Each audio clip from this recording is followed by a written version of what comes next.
Shabbat Shalom again. And instead of like giving you a message, I thought I would divide this up into a few different message/lessons, and then I'll just stop when it looks like you guys are getting tired. How does that sound? And so we'll start with the first one. Each one has its own PowerPoint. Each one is kind of could be broken off on its own. Remember last time we were looking at Hebrews 5, and we ended with verse 5, and decided it was God speaking about Yeshua and his coronation with reference to his actual incarnation. Remember that? No one remembers. That's okay. Look at it later. All right. Because there was a ritual where all kings had this verse read about them at their coronation. But Yeshua is the King of Kings, the ultimate King. So he would have this read to him in coronation also, but it's actually true of him as well. So look at Hebrews 5:5. You'll know what I'm talking about. It's where God calls him. It's like, today you are my son, basically. So you can look at it. But while we're still on the subject, and we'll come back to that one really, but while we're still on that subject, there's so many people celebrating his birth soon. Let's examine the subject of Yeshua's parents a little bit further. Right? Today you become my son. So we're talking about there's parentage here, right? So let's look a little bit further at that. Some different topics. The first one sounds really boring, I know. Do you see it? Genealogy of the Messiah. I'm not going to read the list. Don't worry, I'm not going to read the list. That's not what we're doing. But there are two different genealogies, right? You know that, right? There are two different genealogies listed for him. Why would that be? Why is that? Because they're two parents, right? So it makes sense. They're different. So they have different genealogies. Okay, good. So the first one we're going to look at is Matthew. And there are things that people say about both of these genealogies, and we're going to challenge that today. Okay? Matthew 1:16. There, Matthew is really careful, very careful, to avoid what?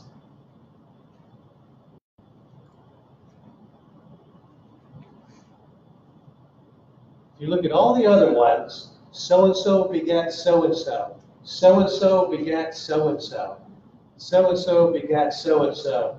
You know what he doesn't say here? He doesn't say Joseph begat Yeshua. Why?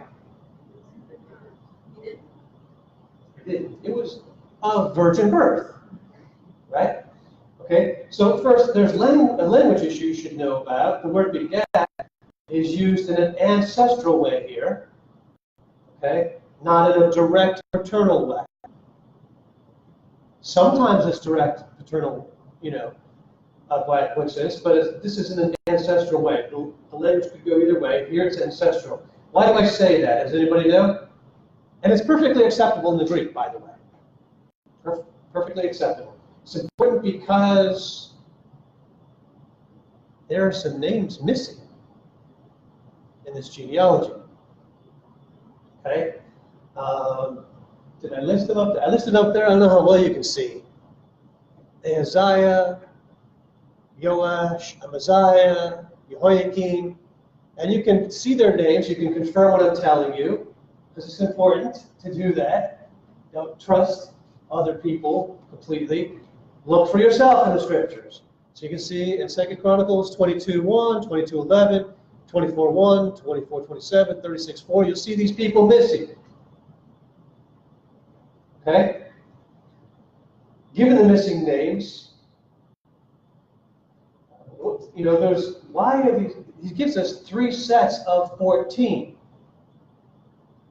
Why 3 sets of 14? What's the purpose of that? And there's a mystery behind it too. Go ahead. Oh, you just stretch that. Okay. So it's really just, some say it's just a memory device. Some say it's got to do with the number 7, doubling 7, perfection, that sort of thing. And you could go that route if you wanted to. But there's a problem beyond that, within the sets of 14. We have different groups here, right? So I would say try to stay maybe within your table, or if you don't feel comfortable in like 2 people or 1 person, or sitting by yourself there, poor thing. If you want to join with a table, that's fine too, or if you want to look yourself. However you want to do it, we're going to give you a few minutes to check this out, okay? What I want you to do is see if there really are 3 sets of 14. It says there are 3 sets of 14, but does your version of the scripture that you're looking at, it's really easy, you just put little tick marks, you know what I mean, count the names or whatever. Oh wow, I should have taken that off first. Or turn it off. See if you come up with 3 sets of 14. So go ahead, I'll give you a few minutes to do that. Should be 3. Hmm? Oh, that's what you're supposed to tell me. Tell me how many you do find. If it's not 14, tell me how many you do find.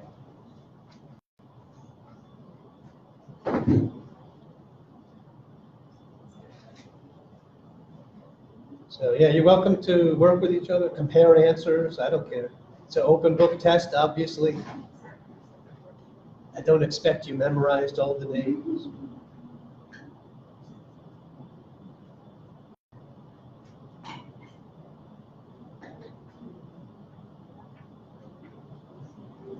Yeah, we're talking about Matthew 1 from 1 to 17 is where they're all listed.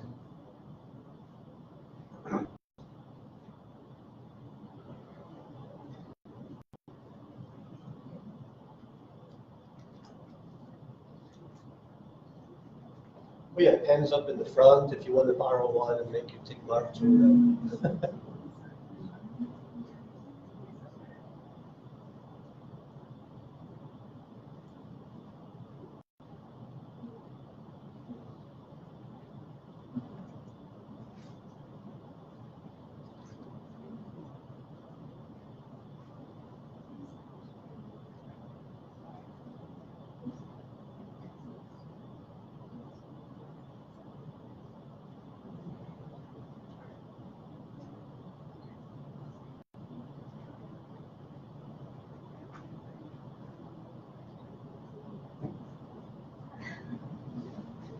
If you're just joining us, they're counting the generations.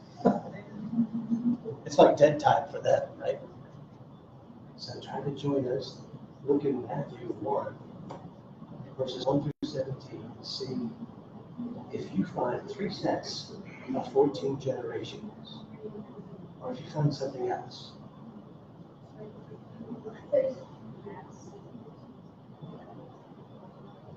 And talk about it.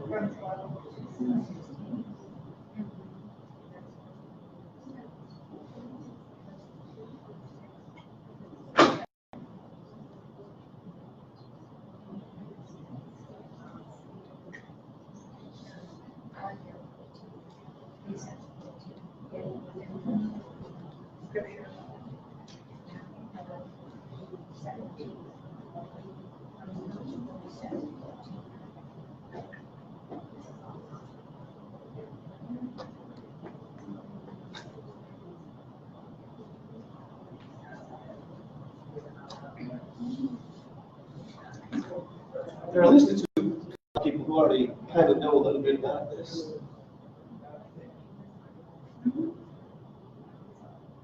And in this kind of break time,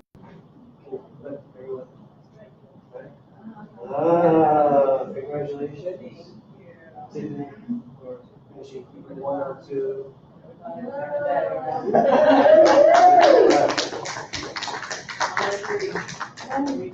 I told you to monitor you then when we come back. Did you get a book yet? No. Hurry.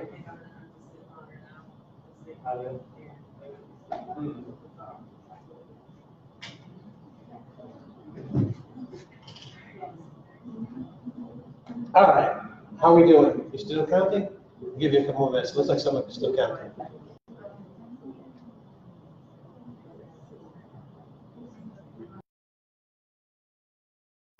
Want to be careful, right?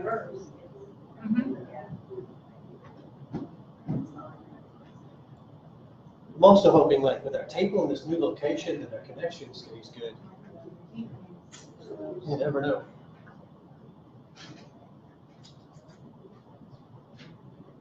Wonder how much it would cost to get one of those boosters over here.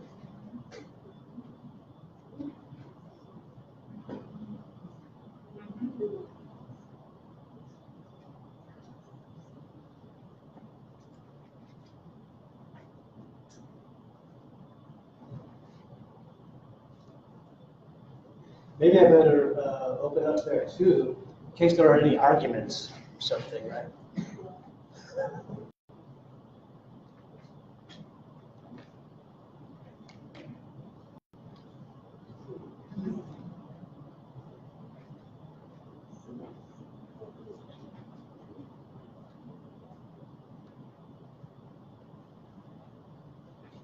Didn't know you were going to have to think today.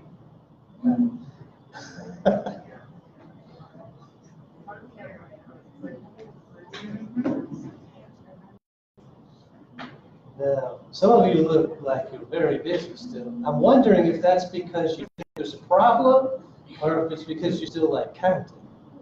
I'm not sure.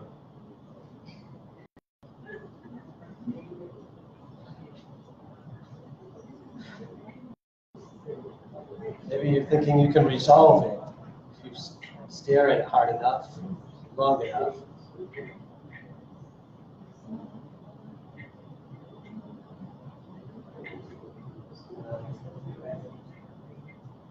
Okay, one more minute. One more minute. This is too young.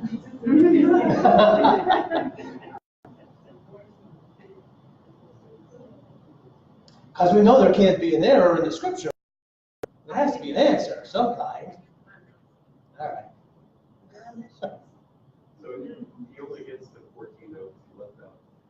But you said that there's names. Well, those are left out. You can't count them. They're not listed.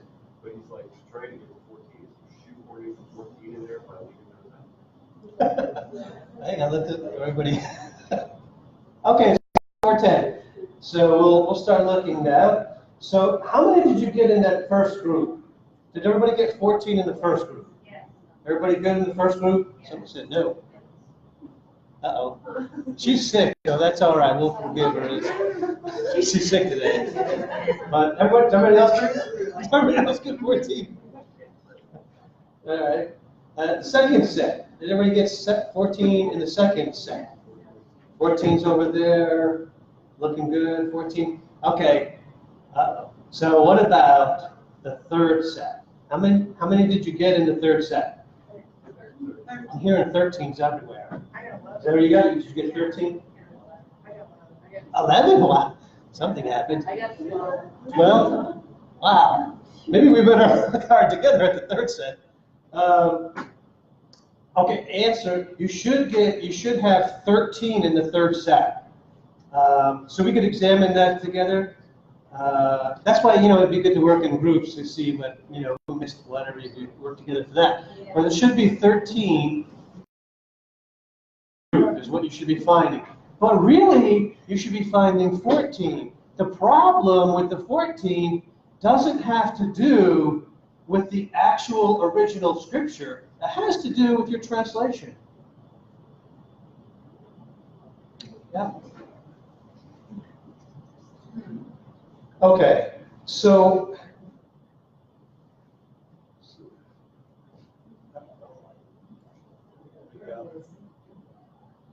have you heard of the Peshitta? Anyone heard of the Peshitta? Okay, so we have different family groups of scripture. When the scriptures are written, they went in different directions. You know this, right? You have your English copies with you. The Greeks have copies in Greek. The Romans had their Latin, right? There are German translations. There are Chinese translations, Japanese translations, Ethiopian translation. There's an Ethiopian congregation that meets here tomorrow, right? Okay, so they all have their own translations. Now, sometimes a text can get misconstrued or misunderstood somewhere down the process, and something can wind up going astray, and then people just keep copying from the error. Okay? If it's early enough on, then it can affect all the family groups within a particular language and keep going in that language, right? Or say everything that went to the west versus everything to the east, or vice versa. Well, in this case, what you're looking at is from the west. Well, the Aramaic version is called the Peshitta. It's a version from the east in Aramaic. And in Aramaic, there's a word there used, Gaura. Gaura. Yosef was the Gaura for Miriam. And the Gaura is the male guardian or father. You with me? So, what verse are we talking about? The last verse. Yaakov was the father of Yosef, the, guess what? Not husband, Gaura of Miriam. So you're saying where it has husband. Where it has husband in this genealogy, right? In this genealogy where it says husband, in the Aramaic it says Gaura. A male custodian or father of Miriam. This is the same Joseph. Right. Is it the same Joseph? No. I think that's. No. You have her husband and her father with the same name. Is that really so odd? Not really. Not really. So here what you're seeing is father of Joseph, the father of Miriam, from whom was born Yeshua, who was called the Mashiach. And that gives you another generation, leaving you with 14, which is what verse 17 says. Thus, there were 14 generations from Abraham to David, 14 from David to Babylon exile, and 14 from the exile to the Messiah. With me? So you're saying Miriam. So this is Miriam's line. Okay, in terms of how she's connected to King David. Her line is, Oh. which is the opposite of what you often hear. You hear the opposite about this. But this one, okay, so let me go on.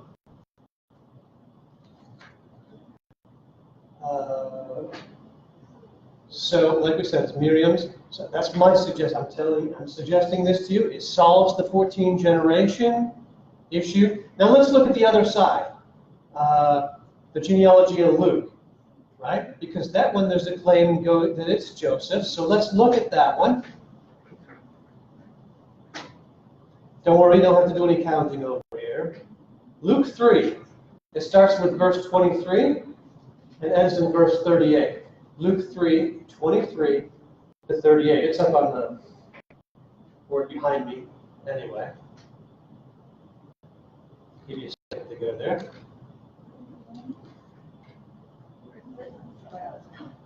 Lukos in the Greek, or Luke, chapter 3. It's up on the board behind me.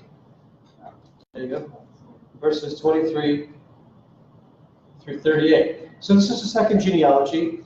And verse 23 says that, quote, it was supposed that Yeshua was a son of Joseph. So what? Why does it say that again? Why does it say it was supposed? Because he wasn't. Because he wasn't, because virgin birth again, right? And here are some facts on this one. As for Joseph's lineage, verse 23 does not include the word son. It simply says Joseph of Eli. Now this is a note from the Defenders Bible. They're a creationist group, and I love them. I love them. I love their Bible. It's a great Bible. Great commentary.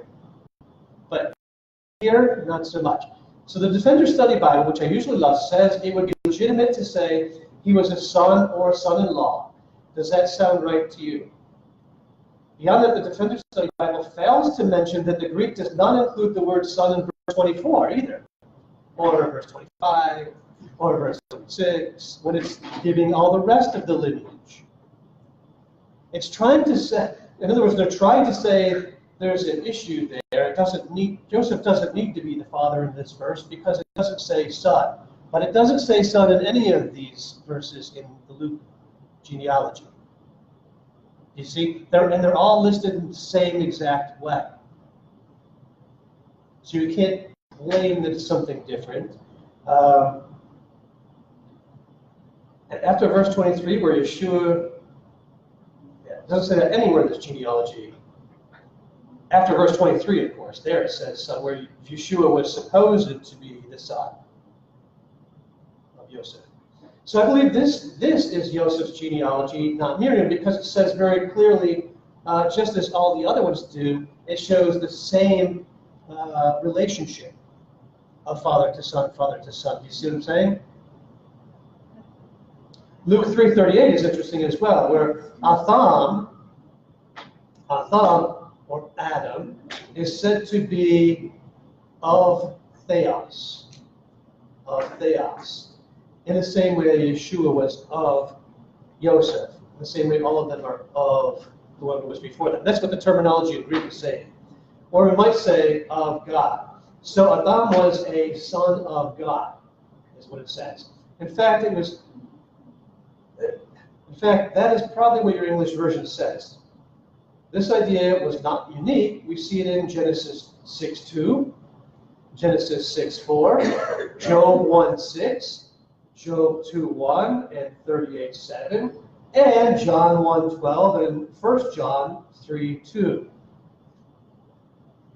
where certain humans are called, or other beings even, are called sons of God. You with me?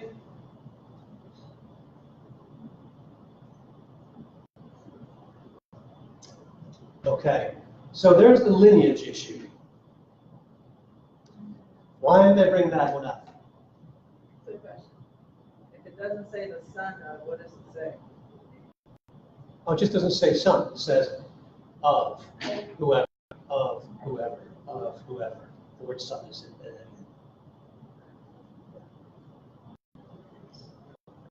The first one does say son. Friend, what it says in Greek is tau. But the first one does say son.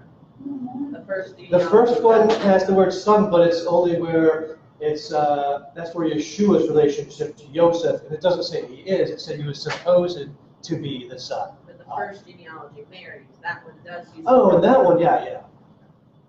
Different. Yeah, this one is the all the way through, just of the things. You don't interpret the word the. We don't say Jonah, the son of the. You know what I mean? We just give her a name. But you could think about it in that way. It's like the son of the one that we know about. David was this, or Solomon was the son of the David. You know, not any David, but David. Seems like we could go that way if you wanted to. You're thinking, but some of these names are not familiar to us. So. Greek is like that, though. A lot of times it uses a definite article, and we don't translate it over. So, but why is this important? Why did I bring this up? Any ideas? What did you have you read and look at? I mean, what was? We found that it was genealogies, right? And your English Bible said that there were 3 sets of 14. And did you find 3 sets of 14? You didn't, right? The last one you didn't find that. Now, somebody else might look at that and say, what? Discrepancy. Discrepancy, the scripture's not right, the scriptures are wrong. See, your Bible, how can you depend on it? There's a problem there. So now you can handle it. It's not so difficult. You know what? That's because there was a little issue somewhere way back in the translation, and this Joseph is actually the father of, and that gives you an extra generation, it's the 14th generation, and you can confirm that if you look in the Aramaic. Not so tough. Right? So that's what we call apologetics. You heard the term apologetics? Yeah. You could think, you know, that's a pretty good argument. I'm sorry, but it's not as good as you think it is. Apologetics. Okay? You can think of it that way. Or is it just a dictionary? The Aramaic version of the scripture is called the Peshitta. I think, did I look up top here? The Peshitta. And how is it that this has been allowed to be translated for so long? It's like, That's a it's very good outrageous. question. It's outrageous to me that if it's in a source that could be verified, that it says father, that we would continue to print the husband for so Kind of have long. it, people kind of have an ego, don't they? To not want to look at a different. Like, who decided that it was husband and not father? That's just crazy. For so long, there was an institutional church that believed its official copy, its official translation was true and perfect in every aspect. I mean,